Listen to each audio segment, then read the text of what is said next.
नमस्कार,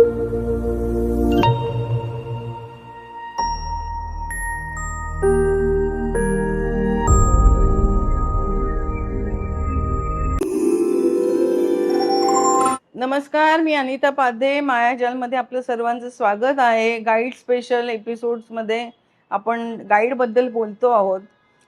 देवसाहेब आणि गोल्डी साहेब यांचं ना नेहमी तात्विक मतभेद बऱ्याचदा झाले, बऱ्याच चित्रपटाच्या बाबतीत झाले. तर गाईडच्या बाबतीत काय झालं हे मी तुम्हाला सांगते, की गाईडमध्ये जे गाणं आहे, दिन ढल जाए रात न जाए, तर त्या गाण्याच्या वेळेला असं होतं, की देवसाहेब तिथे बसलेले असतात आणि वैदा रेहमान आहे ते आपल्या रूममध्ये असतात रात्री झोपलेल्या आणि ते आवाज ऐकून त्या खालती येतात आणि त्या जे जिना आहे त्याच्यामध्ये त्या बसतात. तिथेच देवसाहेब जवळच तिकडे उभे आहेत आणि तर तिथे एक अशी सिच्युएशन आहे, की वैदाजी त्या जो कठडा आहे जिन्याचा तिथे ते हात धरतात, पकडलेला असतो त्यांनी आणि देवसाहेबांचा हातही तिथे आजूबाजूला त्याच कठड्याच्या बाजूला असतो. तर देवसाहेबांचं असं मत होतं, की माझ्या हाताला वैदाच्या हाताचा स्पर्श झाला पाहिजे. कारण त्याच्यामधनं व्यक्त होईल, की माझं अजूनही तिच्यावर प्रेम आहे किंवा ती मला व्यक्त होईल म्हणजे राजू गाईडला, की रोजीचं अजूनही माझ्यावर प्रेम आहे. परंतु गोल्डी साहेबांचं असं होतं, की त्या दोघांचा स्पर्श होणार नाही. कारण जरी रोजी अजूनही राजूवरती प्रेम करत असली, तरी सुद्धा तिच्या मनामध्ये कुठेतरी एक राजूबद्दल तिरस्कार निर्माण झालेला आहे. कारण तिला कळलेलं आहे, की ह्यांनी माझा कसा फायदा घेतला, माझे पैसेचा कसा फ्रॉड केलेला आहे, माझ्या खोट्या सह्या कशा केल्या, मार्कोला मला भेटायला दिलं नाही. ह्या सगळ्या गोष्टी ज्या आहेत ना, ह्या तिच्या मनामध्ये आहेत आणि म्हणूनच ती वेगळी नंतर म्हणजे जो राजू आहे, तो जेव्हा जेलमधनं सुटतो तेव्हा तिच्याकडे जात नाही. तिच्या मनात प्रेम आहे हे त्याला कळलं, की अजूनही आपण एवढं सगळं करून सुद्धा ही आपल्यावर प्रेम करते. तर मग तो जेलमधनं सुटल्यानंतर तो रोझीकडे गेला असता. परंतु तो तसं नाही करत, तर त्याच्यामध्ये ती त्याला स्पर्श करत नाही. ह्याच्यामधनं ते लक्षात येतं, की तिच्या मनामध्ये आता त्याच्याबद्दल काही प्रेम भावना उरलेल्या नाहीयेत. अगदी ज्या काही तळागाळाशी आहेत त्या तेवढ्याच आहेत आणि त्याही आता बसलेल्या आहेत. आणि हे पटत दोघांचं त्याच्यावरनं थोडंसं एक तात्विक वैचारिक वाद झाले आणि शेवटी देवसाहेबांना मान्य करावं लागलं गोल्डी साहेबांचं बोलणं आणि हे आणि मग ते गाणं शूट झालं, नाही तर मध्ये त्याच्यामुळे थांबलं होतं बराच काळ शूटिंग. दुसरा त्याच्यामध्ये कसा प्रसंग आहे, की जेव्हा राजू गाईड साधुत्व त्याच्यामध्ये येतं, तो साधू बनतो. खरं म्हणजे त्याला जाणून बुजून कोणीतरी मारून मुटकून साधू बनवलेला आहे. तो एक जो भिकारी आहे, तो आपलं चादर जी आहे भगवी ती त्याच्या अंगावर टाकून निघून जातो आणि सकाळी जेव्हा लोक येतात तेव्हा त्यांना मंदिरामध्ये, तेव्हा त्यांना असं वाटतं, की हा भगवा घातलेला, शाल घातलेला, पांघरलेला, चादर पांघरलेला हा आपला एक कोणीतरी साधू आहे आणि अशातला तो साधू बनतो आणि ते त्याच्यामध्ये सुद्धा त्याची आध्यात्मिक जो आहे, की मारून मुटकून बनवलेला जो साधू आहे त्याच्यामध्ये सुद्धा एक अध्यात्मता निर्माण होते आणि तो देवाशी जातो आणि जे शेवटी सांगितलेलं आहे चित्रपटाच्या, की शरीर नाहीये, शरीर भंग पावतं, मात्र आत्मा अमर अमर आहे. आपल्या हिंदूंमध्ये सुद्धा ही गोष्ट मानली जाते आणि आपल्याकडे जेवढ्या ग्रंथ आहेत, धार्मिक ग्रंथ त्याच्यामध्ये हे अधोरेखित केलेलं आहे. तर ते सांगण्याचा गोळी साहेबांनी प्रयत्न केलेला आहे. तर त्याच्यामध्ये जो साधुत्व येतं राजूला, तर त्यावेळेला असं होतं, की तो त्यांची दाढी वाढते, राजूची दाढी वाढते वगैरे. तर गोल्डी साहेबांनी फली मिस्त्रींना सांगितलं, की मेक हिम अगली. म्हणजे त्यांना थोडंसं कुरूप दाखव. तर आता ही गोष्ट आहे ही देवसाहेबांच्या कानापर्यंत पोहोचली आणि त्याच्यातच गोल्डी साहेबांनी देवसाहेबांच्या मेकअपमनला सांगितलं, की असं थोडंसं डार्क कर ना, की तो देव जरा चांगला दिसला नाही पाहिजे म्हणून. तर हे कळल्यानंतर तर देवसाहेब 1 तास आपल्या 1-1.5 तास आपल्या मेकअप रूममध्ये बसून राहिले रागावून, की मी अगली दिसणं मला मान्य नाहीये. ते गोल्डी साहेबांना म्हणाले, की मी स्टार आहे आणि स्टारचं जे स्टारडम आहे तू त्याला अगली दाखवलंस, कुरूप दाखवलंस तर त्याचं स्टारडम जाईल. मी हिरो म्हणून आणि बरं त्यांची चॉकलेट हिरो म्हणून इमेज होती. तर देवसाहेबांना लोकांना पण कुरूप बघणं प्रेक्षकांना आवडलं नसतं आणि देवसाहेब आपल्या लूकबद्दल आणि भयंकर कॉन्शियस होते. तर मला अगली दिसायचं नाहीये. पण मग गोल्डी साहेबांनी शेवटी त्यांना समजावून सांगितलं, की "हे बघ तुला नाही तू राजू गाईड आहेस आणि तुझं जेवढं तू त्या रूपाकडे तुझं दुर्लक्ष होईल तेवढं तुझं अध्यात्म वरती चढत जाईल. तर ते सगळं आहे ना तो तिथे ते दाखवलं जाईल." आणि अशा पद्धतीने शेवटी 1 तास ते बसून राहिले. मात्र सगळ्यांना प्रश्न पडला होता, की आता शूटिंग होणार की नाही? फली मिस्त्री म्हणाले सुद्धा गोल्डी साहेबांना, की "अरे, तू बरोबर बोलला नाहीस गोल्डी. ते मला देवसाहेबांचं मत पटतं, की त्यांना कसं अगली दाखवणार. तर ते मला नाही वाटत हे शूटिंग करतील हा सीन म्हणून." तर गोल्डी साहेब म्हणाले, "नाही, नाही, मला माहिती आहे पापाचा स्वभाव. तो आपोआप त्याचं डोकं शांत झालं, की तो येईल."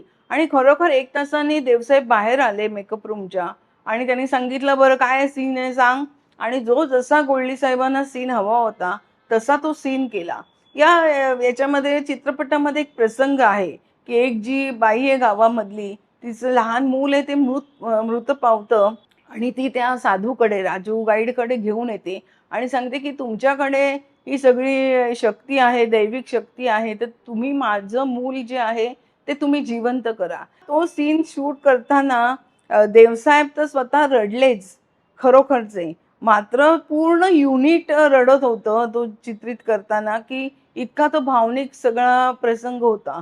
त्याच वेळेला जे साधुत्व येतं, त्यावेळेला जो पाऊस पडत नसतो, गावामध्ये दुष्काळ होतो आणि त्यावेळेला जे गाणं आहे, अल्लाह मेघ दे, पाणी दे, तर ते गाणं ओरिजिनल जे आहे ना, ते बंगाली गाणं आहे. आणि ते एस.डी. बर्मन यांनीच गायलं होतं आधी आणि याच चालीवरून बप्पी लहिरीनी शराबी मधलं गाणं घेतलेलं आहे, दे दे प्यार दे प्यार दे. गाणं सेम तुम्ही फक्त ऐकलत ना तुम्हाला की अल्लाह मेघ दे आणि शराबी मधलं तुम्ही गाणं ऐका अमिताभच्या आवाजातलं की दे प्यार दे. तुम्हाला चाल सगळं सेम दिसेल.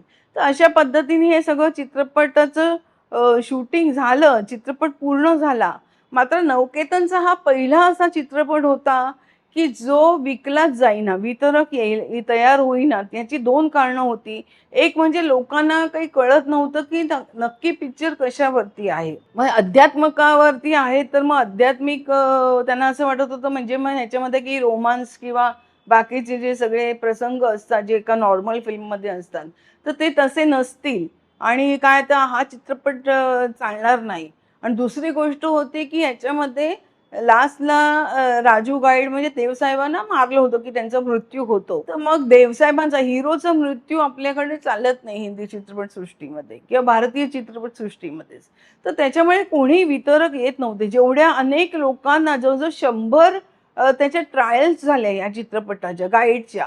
मात्र एकही वितरक पुढे येऊन चित्रपट घेईना. शेवटी देवसाहेब कंटाळले आणि त्यांनी सांगितलं, की मला हा आता कोणाला ट्रायल दाखवायचीच नाही. कुठल्याही वितरकाला मला हा चित्रपट दाखवायचा नाहीये. आणि त्यांनी सांगितलं त्यावेळेला नवकेतनमध्ये प्रोडक्शन कंट्रोलर म्हणून काम करत होते यश जोहर. म्हणजे करण जोहरचे वडील. जे नंतर निर्माता बनले. त्यांनी दोस्ताना नावाचा चित्रपट सुद्धा बनवला होता. तर ते होते. तर त्यांना एका दिल्लीच्या वितरकाने सांगितलं, की मला गाईड बघायचंय. तर ते म्हणाले, की "नाही, आम्ही देवसाहेबांनी सांगितले, की आता कोणालाही पिक्चर दाखवायचं नाही." पण "ठीक आहे, तुम्ही मला 2 गाणी तर तुम्ही दाखवा, मग बघूया. मग मग मी नंतर विचार करतो." तर गोल्डी साहेबांना सांगून यश जोहर साहेबांनी 2 गाणी त्याची 2 गाण्याची ट्रायल जी देवसाहेबांना सुद्धा म्हणजे कळवलं नाही त्याचं आणि ती गुपचूप त्या वितरकाला दाखवली. ती 2 गाणी होती.